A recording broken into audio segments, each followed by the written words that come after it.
చూడండి, నాడ్యూల్లో మనకు అన్ని రకాల నెసరీ బయోకెమికల్ కాంపోనెంట్స్ ఉంటాయి. అవి ఏంటివి అంటే క్వశ్చన్ అడగొచ్చు. నాడ్యూల్లో ఉన్న బయోకెమికల్ కాంపోనెంట్ ఏంటి అంటే రెండు ఉంటాయి. ఒకటి ఎంజైమ్, నైట్రోజనేజ్ ఎంజైము, తర్వాత లెగ్ హిమోగ్లోబిన్. గుర్తుపెట్టుకోండి, నాడ్యూల్లో ఉండే బయోకెమికల్ కాంపోనెంట్ ఏది అంటే రెండు. బయోకెమికల్ కాంపోనెంట్స్ ఏంటివి అంటే రెండు.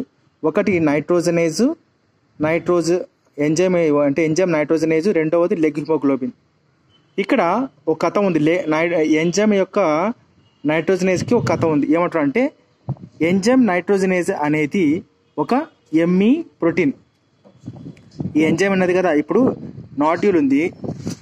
ఇప్పుడు ఈ నాడ్యూల్ ఉంది, నాడ్యూల్లో ఎంజైమ్ ఉంది, తర్వాత వచ్చేసి లెగ్ హిమోగ్లోబిన్ ఉంది. ఇప్పుడు దీని కథ చెప్తున్నాడు. ఇది ఏమంట, ఈ ఎంజైమ్ ఏదంట అంటే ఎంజైమ్ అనేది ఎంఓఎఫ్ఈ ప్రోటీన్. ఇది ఏదంట అంటే ఈ ప్రోటీన్, ఇది ప్రోటీన్ అనమాట. ఇదేం చేస్తా అంట అట్మాస్ఫిక్ నైట్రోజన్ నుంచి అమోనియాగా మారుస్తుంది. సో ఈ ఎంజైమ్ అనేది మనకు catalyse the conversion of the atmospheric nitrogen to ammonia. ఇదే మనకు ఇక్కడ ఇచ్చినాడు. చూడండి, ఇక్కడ ఇచ్చినాడు. చూడండి, నైట్రోజన్ అండ్ చూడండి conversion of atmospheric nitrogen to ammonia అని. అట్మాస్ఫిక్ నైట్రోజన్ నుంచి అమోనియాగా మార్చేది నైట్రోజనేజ్ ఎంజైమ్. ఈ ఎంజైమ్ అనేది అంటే మాలిబ్డినం ఐరన్ యొక్క బాండింగ్ అనమాట. సో నాడ్యూల్లో ఉండే ఎంజైమ్ నైట్రోజనేజ్ గురించి ఫస్ట్ చెప్పిన తర్వాత దీని గురించి చెప్తున్నాడు నెక్స్ట్ పారాగ్రాఫ్లో. ఓకే, సరే, మీకు అర్థమైంది కదా. ఇది ఇంపార్టెంట్. చూడండి, మాలిబ్డినం ఐరన్ అనే ప్రోటీన్ ఉంటుంది అనమాట. ఇది ప్రోటీన్. ఓకే, ప్రోటీన్ ఇది. అంటే వాడు ఏమంటున్నాడు అంటే నైట్రోజినేజ్ ఎంజైమ్ అనేది మరేమో కాదు, మాలిబ్డినం ఐరన్ అనే ప్రోటీన్ అని మనకు చెప్పగానే చెప్తున్నామన్నమాట. దీనినే నైట్రోజనేజ్ ఎంజైమ్ అంటారు. ఎగ్జామ్ అడిగే అవకాశం ఉంది. సో నైట్రోజన్ ఎంజైమ్ అంటే ఏంటిది అని కింద ఆప్షన్లో ఇలా ఇవ్వచ్చు, మాలిబ్డినం ఐరన్ ప్రోటీన్ అని. సో ఇదే రైట్ అనమాట. అది సో మాలిబ్డినం ఐరన్ ప్రోటీన్ అంటే ఏంటి అంటే నైట్రోజన్ ఎంజైమ్ రెండు అనమాట. మనకు ఇండైరెక్ట్గా చెప్తున్నాడు దీంట్లో ఉండేది ఇదేరా నాయనా అని. చూడండి, ఇక్కడ ఒక క్వశ్చన్ ఇచ్చినాడు. నైట్రోజన్ ఫిక్సేషన్ యొక్క ఫస్ట్ స్టేబుల్ ప్రోడక్ట్ ఏంది అని అంటే అమోనియా. గుర్తుపెట్టుకోండి, మనకు పేజ్ తిప్పి చూస్తే మనకు అమోనియా ఉంది కదా. వీడు ఏమంటాడు, ఫిగర్ 2.5 చూడమంటాడు. చూడండి, ఫిగర్ 2.5 చూస్తే ఏంటంటే steps of conversion of the atmospheric nitrogen to ammonia by nitrogenase enzyme complex found in nitrogen fixing bacteria. అంటే దాని అర్థం ఏంటి, నైట్రోజన్ సైకిల్లో అట్మాస్ఫిక్ నైట్రోజన్ నుంచి ఫస్ట్ ఫామ్ అయ్యేది కాంపౌండ్ ఏంది, నైట్రోజన్ ఫిక్సింగ్లో. అంటే నైట్రోజన్ ఫిక్సేషన్లో ఫిక్సేషన్ యొక్క ఫస్ట్ స్టేబుల్ ప్రోడక్ట్ ఏంటంటే అమోనియా. గుర్తుపెట్టుకోండి, ఇది ఒక బిట్. ఓకే, దేనివల్ల అవుతుంది, నైట్రోజన్ ఎంజైమ్ కాంప్లెక్స్ వల్ల జరుగుతుంది. ఎక్కడ ఉంది, నైట్రోజన్ ఫిక్సింగ్ బ్యాక్టీరియా. గుర్తుపెట్టుకోండి, నైట్రోజన్ ఫిక్సింగ్ బ్యాక్టీరియా అన్నా ఎన్ ఫిక్సింగ్ అన్నా అంటే ఏంది, ఎన్ నైట్రోజన్ ఫిక్సర్స్ అన్నా ఒకటే. గుర్తుపెట్టుకోండి, రైట్. ఓకే, ఇది ఇక్కడ ఇప్పుడు ఇదే పాయింట్ నేను ఇక్కడ చెప్తేప్పుడు ట్విస్ట్ చెప్తాను. ఇది భలే ట్విస్ట్ ఉంది. ఎట్లా అంటే మైక్రోబ్స్ అన్నాడు. మైక్రోబ్స్ అంటే ఏంటివంటే నైట్రోజన్ ఫిక్సర్స్ అన్నాడు. నైట్రోజన్ ఫిక్సర్స్ ఏవి ఇండైరెక్ట్గా ప్రోకారియోటిక్స్. సో ఈ ప్రోకారియోటిక్స్లో ఏముంటాయి ఎంజైమ్, నైట్రోజన్ ఎంజైమ్ ఉంటుంది. అంటే ఇది నైట్రోజన్ ఫిక్సర్స్ అనుకో, సాయిల్ బ్యాక్టీరియా అనుకో. ఇవన్నీ మనం చెప్పాం కదా, నైట్రోజోమోనాస్, నైట్రోబ్యాక్టర్, నైట్రోకోకోలస్, సుడోలస్, ఇవన్నీ నైట్రోజన్ ఫిక్సింగ్ లేకే వస్తాయి కదా. ఈ దీంట్లో వీడు ఏమంటారంటే ఈ నైట్రోజన్ ఫిక్సింగ్ బ్యాక్టీరియా అనేది ఒక మైక్రోబ్ కదా, ఇది ఓకే. కానీ దీని లోపల ఒక ఎంజైమ్ ఉంటుంది. ఏది, నైట్రోజనేజ్ ఎంజైమ్ ఉంటుంది. దాన్నే మాలిబ్డినం ఐరన్ ఉంది కదా, ఇది ఆక్సిజన్కి సెన్సిటివ్, ఆక్సిజన్కి తట్టుకోలేదు అని చెప్తున్నాడు. ఎంజైమ్ అనేది ఆక్సిజన్ తట్టుకోలేదు అని చెప్తున్నాడు. పైన ఉండేది మైక్రోబ్ లోపల ఉండేది నైట్రోజన్ ఎంజైమ్. ఇది ఆక్సిజన్ని తట్టుకోలేదు, సెన్సిటివ్, ఇది తట్టుకోగలుగుతుంది. కాబట్టి ఇక్కడ ట్విస్ట్ ఇచ్చినాడు అనమాట వాడు. So microbes live as aerobes under free living conditions, whereas nitrogenase enzyme is not operational. దీని కండిషన్స్ వేరు, దీని లోపల ఉండే ఎంజైమ్ కండిషన్ వేరు. ఆక్సిజన్ వచ్చింది అనుకో, ఇది పనిచేయదు. కాబట్టి దీన్ని కాపాడడానికి ఎప్పుడు ఏముంటుంది అంటే ఏముంటుంది చెప్పండి చూద్దాం. లెగ్ హిమోగ్లోబిన్ అనేది దాన్ని రక్షణ కవచంగా పనిచేస్తాను అనమాట. సో ఇదంతా కథ నేను ఇది తర్వాత వస్తుంది. సో ఇంకా ఇదల్లా అయిపోయిన తర్వాత చెప్తాను. Okay right. సో ఇది దీని కథ, ఎందుకంటే మర్చిపోతామని చెప్పేసి రికార్డ్ చేస్తున్నాం అనమాట అది. So first stable product of nitrogen fixation ఏంటంటే అమోనియా. ఇక్కడ చూడండి, నైట్రోజన్ 8 ప్రోటాన్స్ 8 ఎలక్ట్రాన్స్ తర్వాత 16 ATPs కలిస్తే మనకు 2 molecules ఆఫ్ NH3 ఇచ్చినాడు. చూడండి ఇక్కడ మనకు 16 ATPs 2 అమోనియాను మాలిక్యూల్ యొక్క అమోనియాను ఫామ్ అవుతుంది. అదే 80 ATPలు అయితే 1 molecule ఆఫ్ NH3 ఫామ్ అవుతుంది, గుర్తుపెట్టుకోండి. ఓకే, అందుకే ఇది ఇచ్చినాడు. మనకు ఒక అమోనియా మాలిక్యూల్, ఒక అమోనియా అనేది ఫామ్ కావాలనుకుంటే 1 molecule ఆఫ్ అమోనియా ఫామ్ కావాలంటే ఎన్ని ATPలు కావాలంటే 80 ATPs కావాలా. ఓకే, సో ఇదంతా మనకు తెలుసు. హైడ్రోజన్ వస్తుంది అని చెప్పేసి అడగవచ్చు మనకు. దీంట్లో క్వశ్చన్ రకరకాలుగా అడగవచ్చు. దీని బాగా క్వశ్చన్ ఒకటి 16 ATPs ఎన్ని అమోనియా మాలిక్యూల్ ఫామ్ చేస్తా అంటే 2 molecules of ammonia, 80 ATPs 1 molecule of ammonia. దీంట్లో ఎన్ని ప్రోటాన్స్ ఎన్ని ఎలక్ట్రాన్స్, చివరికి వచ్చేది ఎన్ని హైడ్రోజన్స్ అంటే 2 హైడ్రోజన్స్ అని వస్తాయని గుర్తుపెట్టుకోండి. సో ఇది మనకు తెలుసు, ఇది వస్తే ఇది వస్తాయని. కానీ దీంట్లో చాలా బ్లాంక్స్ వస్తాయి, మనం నోట్స్లో నిదానంగా రాసుకోవాలన్నమాట. రైట్, ఇప్పుడు కథలోకి వద్దాం. ఎంజైమ్ నైట్రోజనేజ్ అనేది is highly sensitive to molecular oxygen చెప్పా కదా. So it requires the anaerobic condition. చూడండి, నైట్రోజన్ ఫిక్సర్స్ అనేది ఒక మైక్రోబ్స్ కదా. దీంట్లో రకరకాలు వస్తుంది. నైట్రోజోమోనాస్, నైట్రోబ్యాక్టర్, సూడోమోనాస్ అని మనం ఈ చాప్టర్లో నేర్చుకుంటాం. అది నేను నోట్స్ రాశాను. ఇది ఆక్సిజన్ ఉంటేనే బతుకుతుంది పైన ఉండేది మైక్రోబ్ అనేది. ఈ మైక్రోబ్లో ఉండే ఎంజైమ్ అనేది ఏం చేస్తుందంటే ఆక్సిజన్ ఉంటే చచ్చిపోతుంది. అంటే దీనికి ఏం కావాలా, ఎన్రోబిక్ కండిషన్స్ కావాలా. ఈ ఎన్రోబిక్ కండిషన్స్ కావాలా కాబట్టి దీనిని కాపాడనీకి ఎప్పుడు కూడా ఏముంటుందంటే లెగ్ హిమోగ్లోబిన్ అనేది ఉంటుంది. అనమాట. ఓకే, కాపాడుతూ ఉంటుంది, అది వాడు చెప్పేది. అందుకే the enzyme nitrogenase is highly sensitive to the molecular oxygen. It requires anaerobic conditions దీనికి. So the nodule has adaptation that ensures that the enzyme is protected from oxygen.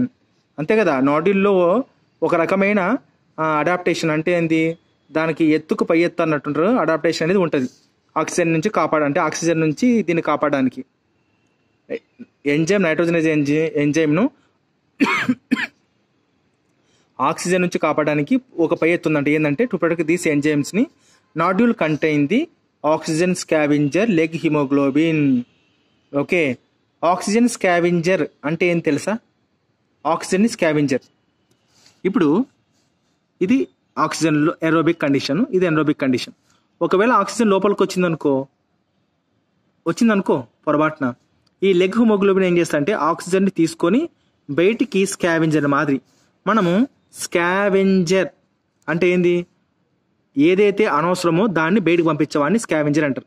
అట్లాగా ఈ ఆక్సిజన్ లోపలికి వస్తే ప్రమాదం. అప్పుడు ఈ ఆక్సిజన్ అనేది లోపల రానికోకుండా లెగ్ హిమోగ్లోబిన్ ఏం చేస్తా అంటే కాపాడుతూ ఉంటుంది. అప్పుడు ఈ ఆక్సిజన్ని బయటకు పంపిస్తుంది. కాబట్టి ఈ లెగ్ హిమోగ్లోబిన్, దీని చుట్టూ ఉండే లెగ్ హిమోగ్లోబిన్ని ఆక్సిజన్ స్కావెంజర్ అని పేరు వచ్చిందనమాట. అందుకే వాడు ఏమన్నాడు, లెగ్ హిమోగ్లోబిన్ని ఆక్సిజన్ స్కావెంజర్ అని పేరు వచ్చింది. Okay, so it is interesting to note that మనం ఆల్రెడీ ఇదంతా చెప్పేసినాను.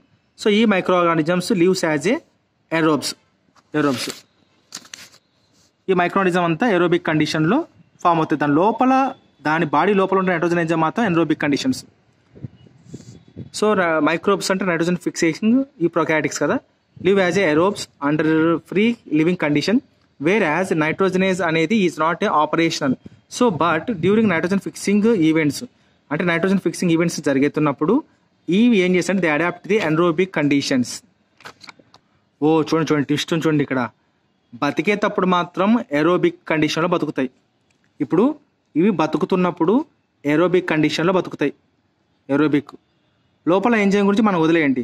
ఒకవేళ ఇది వెళ్ళి ఒక ప్లాంట్కి రూట్కి అతుక్కోయింది అనుకో, అప్పుడు సింబయాట్ అవుతుంది కదా. అప్పుడు ఇదేమవుతుందంటే ఏరోబిక్ కండిషన్స్ నుంచి ఎనరోబిక్ కండిషన్స్కి మారిపోతుంది. కాబట్టి ఇంకా లోపల ఉండే ఎంజైమ్ కూడా, అంటే దీని లోపల ఉండే ఎంజైమ్ కూడా సేఫే కదా.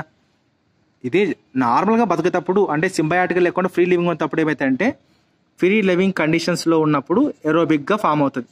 ఇవి చూడండి చాలా ట్విస్టింగ్ ఉంది ఇది. ఓకే చూడండి ఇక్కడ నీకు చెప్తాను. నైట్రోజన్ ఫిక్సర్స్ ఉన్నాయి. సాధారణంగా ఇవి ఏం చేస్తాయంట, జనరల్ కండిషన్లో నైట్రోజోమోనాస్, నైట్రోకోకస్ సుమారు 4-5 ఉన్నాయి ఈ చాప్టర్స్లో కదా. సో ఇవి నైట్రోజన్ ఫిక్సర్స్, ఇవి మైక్రోబ్స్. ఫ్రీ లివింగ్ కండిషన్లో బతికేటప్పుడు అంటే సింబయాంట్స్లో కాదు, ఫ్రీ లివింగ్ కండిషన్ ఇలా తిరిగేటప్పుడు ఏం చేస్తాయంటే సాధారణంగా అవి ఆక్సిజన్ ఉంటే బాగా బతుకుతాయి అనమాట. ఫ్రీ లివింగ్ కండిషన్స్లో అంటే ఆక్సిజన్ బాగా ఉన్నప్పుడు ఆక్సిజన్ యొక్క కండిషన్ని తీసుకుంటాయి. ఓకే, అప్పుడు ఈ మైక్రోబ్లో ఉండే ఎంజైమ్ నైట్రోజీనస్ ఎంజైమ్ ఎప్పుడు కూడా ఎరోబిక్ కాదు, ఎనరోబిక్. అంటే ఏంటి ఎనరోబిక్ అంటే ఆబ్సెంట్ ఆఫ్ ఆక్సిజన్లో బతుకుతుంటుంది. సో అప్పుడు చెప్తున్నాడు వాడు, జనరల్గా ఇది స్టేట్మెంట్ చెప్తున్నాడు అనమాట. సో మైక్రోబ్స్ అనేటివి లివ్ యాజ్ ఏ ఎరోబిక్ అండర్ ఏ ఫ్రీ లివింగ్ కండిషన్స్, కానీ నైట్రోజనేజ్ దాని లోపల ఉండే నైట్రోజనేజ్ ఎంజైమ్ మాత్రం అనేది ఏదంటే ఎరోబిక్ కండిషన్లో ఉంటుంది అని చెప్తున్నాడు. సో ఓకే, ఇది స్టేట్మెంట్. కానీ వీడు ఏమంటున్నా చూడండి, సందర్భం చెప్తున్నాడు. ఈ మైక్రోబ్స్ అనేటివి ఫ్రీ లివింగ్ కండిషన్ ఎరోబిక్గా బతికినప్పటికీ లోపల ఇది ఎనరోబిక్ కండిషన్లో ఉన్నప్పటికీ ఒకవేళ ఇవి నైట్రోజన్ ఫిక్సింగ్ ఈవెంట్స్లోకి పాల్గొన్నప్పుడు అంటే ఏంది, ఎట్లాగా సింబయాంట్గా పాల్గొన్నప్పుడు ఇవి ఏమవుతాయంట, ఈ బ్యాక్టీరియాస్ ఎరోబిక్ కండిషన్లోకి మారిపోతాయి అన్నమాట. ఇంకా ఎరోబిక్ కండిషన్లోకి ఈ మైక్రోబ్ అంటే ఈ బ్యాక్టీరియా మారిపోయినప్పుడు లోపల ఉండే ఎంజైమ్కి కావాల్సిన అట్మాస్ఫియరే ఎనరోబిక్ కండిషన్ కదా. ఫ్రీ లివింగ్ కండిషన్లో ఎరోబిక్ ఉండేది, సింబయాంట్కి వచ్చినప్పుడు ఎనరోబిక్ మారిపోతుంది. ఇంకా సో ఎనరోబిక్ మారిపోయినప్పుడు ఇంకా లోపల ఉండేది కూడా ఎనరోబిక్ కావాల్సినదే ఉంది. సో బయట ప్రాబ్లం లేదు, లోపల ప్రాబ్లం లేదు. ఇక్కడ ఏంది, బయట ప్రాబ్లం ఉంది, లోపల బయట తేడా ఉంది. సో ఇది మారిపోయినప్పుడు దీనికి ఏం కాదు అట్టనమాట. ఒకవేళ వెళితే ఏమవుతుంది, లెగ్ హిమోగ్లోబిన్ అనేది ఆక్సిజన్ స్కావెంజర్గా ఫామ్ అయితే అని చెప్తున్నాడు. ఇంతకుముందు చెప్పేసినాను అదంతా. సో వాడు అది చెప్తున్నాడు. సో డ్యూరింగ్ నైట్రోజన్ ఫిక్సింగ్ ఈవెంట్స్లో మాత్రం ఈ మైక్రోబ్స్ అనేటివి ఎలాగంటే ఎనరోబిక్ కండిషన్స్ని అలవాటు చేసుకుంటాయి. దాని ద్వారా దాని లోపల ఈ మైక్రోబ్స్ లోపల బతికే నైట్రోజనస్ ఎంజైమ్ అనేది రక్షించబడుతుంది అని చెప్తున్నాను అనమాట. అది సో నైట్రోజనస్ ఎంజైమ్ అంటే ఏంది, మాలిబ్డినం ఐరన్, ఇదే ప్రోటీన్ అనమాట. దీన్నే నైట్రోజనస్ ఎంజైమ్ అంటారు. అది వాడు చెప్పేది. ఇది జనరల్ స్టేట్మెంట్, కానీ ఇది స్పెషల్ కేసు కాదు. ఇది ఈవెంట్లో పాల్గొన్నప్పుడు. ఇంట్లో ఉన్నప్పుడు మామూలు పడుకుంటాం, చదువుకున్నప్పుడు ఏం చేస్తాం అనేది చెప్తున్నాం అన్నమాట వాడు అది. So you must have noticed in the above reaction that ammonia synthesis by nitrogenase, అంతే కదా, అమోనియా సింథసిస్ బై నైట్రోజనేజ్ ఎంజైమే రిక్వైర్స్ ఇది very high input of energy కదా. అమోనియా అనేది ఫామ్ కావాలంటే, నైట్రోజన్ నుంచి అమోనియా ఫామ్ కావాలంటే దీనికి హై అమౌంట్ ఆఫ్ ఏం కావాలా, very high input of energy కావాలా. ఒక అమోనియా మాలిక్యూల్కి ATP కావాలా. మరి ఎనర్జీ ఎక్కడి నుంచి వస్తుంది అంటే చూడండి, హోస్ట్ సెల్స్ ఉన్నాయి కదా, హోస్ట్ సెల్స్ యొక్క రెస్పిరేషన్ నుంచి వస్తాయి అనమాట. అంటే ఏంది, ఇప్పుడు ప్లాంట్ ఉందబ్బా, ప్లాంట్ ఉంది, ఇట్లా పెద్ద ప్లాంట్ ఉంది, రెస్పిరేషన్ జరుగుతుంది లేదా, రెస్పిరేషన్ గుర్తుపెట్టుకోండి, బ్రీతింగ్ కాదు నాయన, రెస్పిరేషన్ అంటే ఏంది, కార్బన్ డైఆక్సైడ్ని బయటికి వదలడం, ఆక్సిజన్ని లోపలికి తీసుకోవడం, కార్బన్ డైఆక్సైడ్ని బయటకు వదిలేయడం, ఇది రెస్పిరేషన్. మన మనసులో బ్రీతింగ్ ఏంది, ఆక్సిజన్ని లోపలికి తీసుకుంటాం, కార్బన్ డైఆక్సైడ్ బయటకు వెళ్తాం, దీన్ని బ్రీతింగ్ అంటారు. రెస్పిరేషన్ అంటే ఏంది, రివర్స్ ప్రాసెస్ అనమాట. సో ఈ రెస్పిరేషన్, హోస్ట్ సెల్ యొక్క రెస్పిరేషన్లో వల్ల మనకు రెస్పిరేషన్ జరిగి దీనికి కావాల్సిన అంటే ఏంది, నైట్రోజన్ ఎంజైమ్కి అమోనియా ఫామ్ అయ్యేటప్పుడు ఎనర్జీ కావాలి కదా. అప్పుడు ఇక్కడ ఉంటుంది నైట్రోజనస్ ఎంజైమ్, దీనికి నైట్రోజన్ ఎంజైమ్ ఉంటుంది కదా, నైట్రోజినేజ్ ఎంజైమ్ ఉంటుంది కదా, దీనికి కావాల్సిన శక్తి ఈ హోస్ట్ సెల్ యొక్క రెస్పిరేషన్ ద్వారా అనేది అందుతుంది అని చెప్తానమాట. వెరీ వెరీ ఇంపార్టెంట్ పాయింట్ గుర్తుపెట్టుకోండి. రెస్పిరేషన్ అంటే చెప్తాను నేను, ఇది మనం ఊపిరితిత్తుల్లో నాయన, మనం జనరల్గా ఏం చేస్తాం, ఆక్సిజన్ని లోపలికి తీసుకుంటాం, కార్బన్ డైఆక్సైడ్ని బయటకు వదులుతాం కదా, దీన్ని ఏమంటారు, బ్రీతింగ్ అంటారు. అదే కార్బన్ డైఆక్సైడ్ని లోపల తీసుకొని ఆక్సిజన్ని బయటకు వదిలామనుకో, వదిలినామనుకో దీన్ని ఏమంటారు? రెస్పిరేషన్ అంటారు. ప్లాంట్లు చేసి ఇవే కదా, అందుకే హోస్ట్ సెల్ అంటే ఏంది? ఇక్కడ ప్లాంట్ యొక్క రూటే కదా, రూటే అనమాట చేసేది. కాబట్టి రెస్పిరేషన్ ద్వారా మనకు ఒక అమోనియా మాలిక్యూల్కు 80 ATPs అని ఫామ్ అవుతాయని చెప్తున్నాడు. ఇది very high input of energy అనమాట. సో నైట్రోజన్ ఎంజైమ్ అనేది నైట్రోజన్ నుంచి అమోనియాగా ఫామ్ చేసేటప్పుడు 16 ATPs కావాలి. ఈ ఎనర్జీ మనకు హోస్ట్ సెల్ యొక్క రెస్పిరేషన్ ద్వారా వస్తుందని చెప్తున్నాడు. ఓకే, వీటి వరకు కంప్లీట్ స్టోరీ అర్థమైంది. మళ్ళీ చెప్తున్నాను, ఇక్కడ మైక్రోబ్స్ అంటే టెక్స్ట్ బుక్లో ఉండేటివి. ఓకే, మైక్రోబ్స్ అంటే నైట్రోసోమోనాస్, నైట్రోబ్యాక్టర్ అవి. వీటి వరకు కంప్లీట్గా అర్థమైన తర్వాత ఇదంతా డిఫరెంట్ స్టోరీ. అసలు ఈ స్టోరీ ఏంటి అంటే చాలా పెద్ద కన్ఫ్యూజింగ్ పార్ట్. నేను ఈ చాప్టర్లో ఇదే చాలా క్రిటికల్ టాపిక్. అసలు ఇది ఎందుకు దీన్ని సపరేట్ పెట్టినాడంటే చూడండి, ఒక విషయం చెప్తాను మీకు. ఎందుకంటే ఇక్కడ 2 టైటిల్స్ ఉన్నాయి, రిడక్టివ్ అమైనేజ్, ట్రాన్స్ అమైనేజ్ ఉన్నాయి. ఈ రెండుకి ఎందుకంటే చూడండి. ఇప్పుడు ప్లాంట్ ఉందబ్బా, ప్లాంట్ ఏం చేస్తుందంట, సాయిల్లో ఉండే నైట్రోజన్ని అంటే నైట్రోజన్ డైరెక్ట్ తీసుకోలేదు కాబట్టి అమోనియా మరియు నైట్రేట్ రూపంలో లోపలికి తీసుకుంటుంది. సో ఈ అమోనియా నైట్రేట్స్ అనేటివి లోపలికి వెళ్ళినప్పుడు ప్లాంట్లు ఎక్కువ కాలం ఉన్నాయనుకో ప్లాంట్ చనిపోతాయి అనమాట. అప్పుడు ప్లాంట్ ఏం చేస్తుందంటే దీన్ని ఆర్గానిక్ నైట్రోజన్గా తయారు చేస్తుంది. ఈ ఆర్గానిక్ నైట్రోజన్ అంటే ఏంది అర్థం అంటే ప్రోటీన్స్కి కానీ, అమినో యాసిడ్స్కి కానీ, లేకపోతే హార్మోన్స్ కానీ, ఒకే తర్వాత పిగ్మెంట్స్ కానీ మార్చుకుంటుంది అనమాట. ఒకవేళ అమోనియా నైట్రేట్స్ ఉంటే ప్లాంట్ అనేది చనిపోతుంది. ఓకే, ఇప్పుడు ఈ రెండు ఎందుకు చెప్తున్నాడు అంటే ప్లాంట్లో ఉండే అమోనియా నైట్రేట్స్ ఈ రెండు ఉన్నాయి కదా, ఆర్గానిక్ నైట్రోజన్గా ఫామ్ అయ్యేటప్పుడు అంటే ఏంది, అమినో యాసిడ్స్గా ఫామ్ అయ్యేటప్పుడు 2 విధాలుగా ఫామ్ అవుతాయి. 2 పాత్వేని ఫాలో అవుతుంది. ఒక పాత్వేనేమో రిడక్టివ్ అమైనేజ్ అనే పాత్వే, రెండో పాత్వే ఏంటంటే ట్రాన్స్ అమైనేజ్. అందుకే వీడు ఏమంటున్నాడంటే 2 మెయిన్ వేస్ ఉన్నాయి. ఎందుకోసం అంటే ప్లాంట్లో ఉన్న అమోనియా ఎక్కువ ఉండకూడదు కాబట్టి, ఉంటే సరిపోతుంది కాబట్టి ఈ అమోనియా అనేది అమినో యాసిడ్గా ప్లాంట్లలో తయారవ్వాలంటే 2 పద్ధతులు, 2 దారులు ఉన్నాయి. ఒకటి ఈ దారి, రెండోది ఈ దారి అని చెప్తున్నాడు. ఓకే, అది